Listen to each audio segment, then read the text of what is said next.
य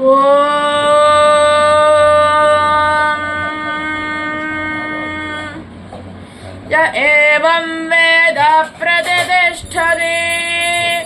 अन्नवानन्नाद भवति महान् भवति प्रजया पशुभिर्ब्रह्मवर्चसेन महान् कीर्त्या अन्नं न निन्द्यात् तद्व्रतं प्राणो वान्नो शरीरमन्नादं प्राणे शरीरं प्रतिष्ठितो शरीरे प्राणः प्रतिष्ठितः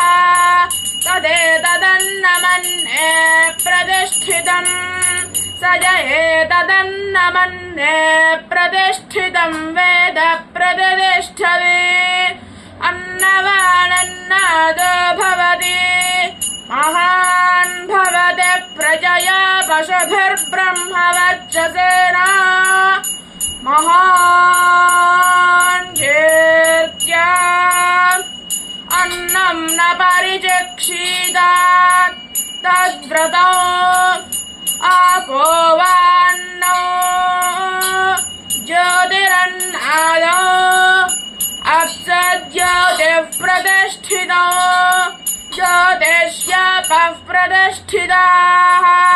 तदेतदन्नमन्ये प्रतिष्ठितो स य एतदन्नमन्ये प्रतिष्ठितं वेद प्रतिष्ठते अन्नवानन्नाद भवति महान् भवति प्रजया पशुभिर्ब्रह्मवर्चसेन महान् कीर्त्या अन्नं बहुवर्वेद तद्व्रतो पृथिवीवान्नो आकाशोन्नादः पृथिव्यामाकाशः प्रतिष्ठितः आकाशे पृथिवी प्रतिष्ठिता तदेतदन्नमन्ये प्रतिष्ठितो स य एतदन्नमन्ये प्रतिष्ठितं वेद प्रतिष्ठते अन्नवानन्नाद भवति महान् भवति प्रजया पशुभिर्ब्रह्मवर्चसेन महान् कीर्त्या ॐ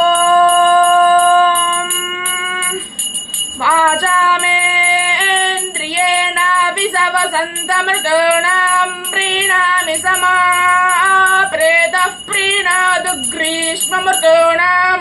प्रीणामि समाप्रीतः प्रीणातु वर्षाऋतॄणां प्रीणामि तामा प्रीताः प्रीणन्तु शरदमृतॄणां प्रीणामि सामा प्रीता प्रीणातु हेमन्तशशिराऋतॄणां प्रीणामि तौमा प्रीतो प्रीणीतामग्निशोमयोरहं देवयज्जया चक्षुष्मान् भूयासमग्नेरहं देवयज्जयान्नादो भूयासं दग्धिः